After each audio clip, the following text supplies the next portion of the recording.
Hello दोस्तों, कैसे हैं आप। स्वागत है आप सभी का YouTube channel little champs and mummy's corner पे।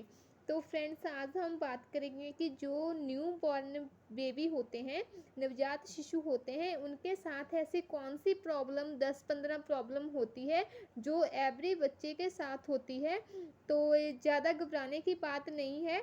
तो आइए डिस्कस करते हैं। जो कि न्यू पेरेंट्स बनते हैं, न्यू मम्मीज़ बनते हैं, उनको इतना एक्सपीरियंस नहीं होता और बहुत चिंता कर जाते हैं वे जब अपने बच्चों के साथ ऐसी प्रॉब्लम देखते हैं।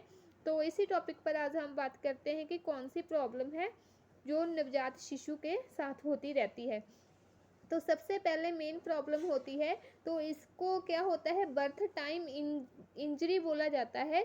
तो जैसे कि बच्चे हमारे जन्म लेते हैं, नॉर्मल डिलीवरी जिनकी होती है, तो क्या होता है उनकी स्कैल्प पर क्या होता है, ज़्यादा दबाव पाया जाता है। बच्चे के जो तालुआ बोला जाता है जिसको, उस पर ज़्यादा दबाव होने के कारण क्या होता है, बच्चे को थोड़ा टाइम बच्चे के सर और फेस पर ज़्यादा स्वेलिंग होती है, जिसके कारण क्या होता है, बच्चा रोता रहता है। और ये एक मेन प्रॉब्लम, सबसे पहली प्रॉब्लम ये होती है छोटे बच्चों के साथ। तो जब उसकी स्पेलिंग है जो धीरे धीरे कम होनी चाहती है, तो बच्चा क्या है, नॉर्मल हो जाता है। और दूसरी प्रॉब्लम नवजात शिशु के साथ होती रहती है, तो ये है कॉलक की प्रॉब्लम, जैसे हम पेट की गैस बोलते हैं, गैस की प्रॉब्लम। क्या होता है, बच्चा जब छोटा होता है वो कोई भी बात हमें बोलकर नहीं बताता। तो ऐसे में नॉर्मल क्या होता है, उसके पेट जब वह दूध पीता है, या उसकी जो मदर होती है बच्चे को फीड करवाती है, कुछ ना कुछ वह खाती रहती है, और ऐसा क्या होता है, बच्चे को पेट की गैस बनती रहती है, जिसके कारण भी बच्चा बहुत ज़्यादा रोता है, क्योंकि वो बता नहीं सकता हमें उसको क्या प्रॉब्लम हुई है। और तीसरी बात ये होती है, जो बच्चे की हमारी गर्भनाल होती है, बच्चे का नाड़ुआ बोला जाता है जिसको, कई बच्चों का क्या होता है, जो अपने आप धीरे धीरे वो नॉर्मल हो जाता है और जल्दी सूख जाता है। तो कई बार क्या होता है, ऐसे नाड़ुए पर इन्फेक्शन हो जाती है। अगर हम ध्यान ना दें इसका, तो इस 15-20 दिन इसकी बहुत केयर करनी पड़ती है मम्मी को। तो इससे क्या होता है, जो बच्चों को कई बार इन्फेक्शन हो जाती है, तो नाभि के इर्द गिर्द, जहाँ उसको कई बार टच होने के कारण बच्चों को ज़्यादा पेन होता है, इसकी वजह से भी बच्चा बहुत ज़्यादा रोने लग जाता है।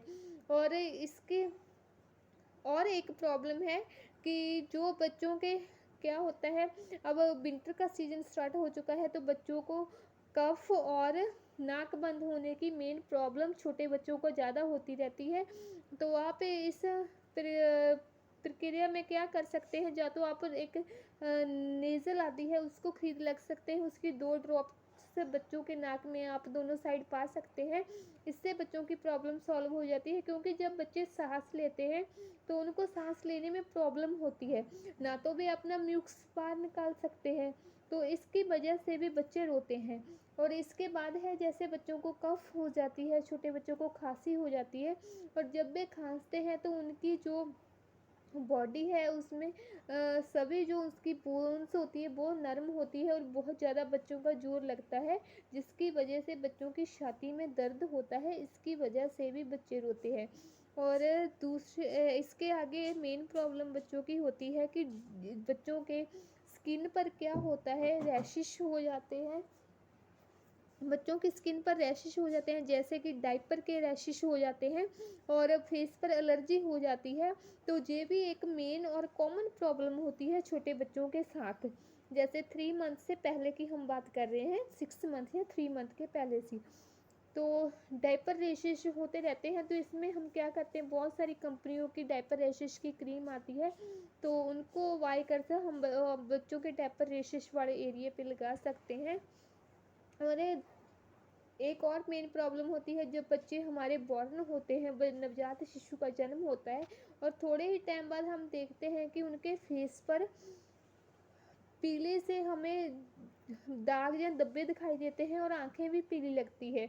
और ये होती है जॉन्डिस की बीमारी, जैसे जिसको पीलिया बोला जाता है। और मेरे हिसाब से अपने पर्सनल एक्सपीरियंस में बात करूं, तो ये बहुत सारे बच्चों को, जैसे 50 में 30 बच्चों को ये होता है जॉन्डिस।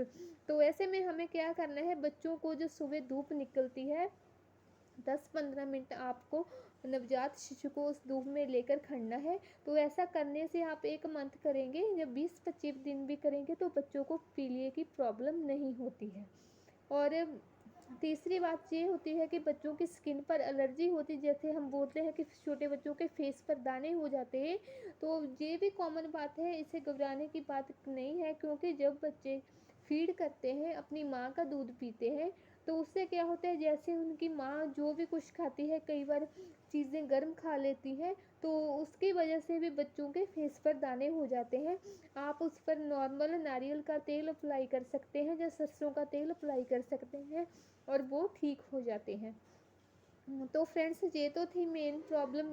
अगर जो न्यू मॉम बने हैं उनको के साथ मैं डिस्कस करना चाहती थी कि अगर आपके बच्चों के साथ ये वाली प्रॉब्लम होती है तो ज़्यादा घबराने की बात नहीं है, ये चीज़ें नॉर्मल होती है।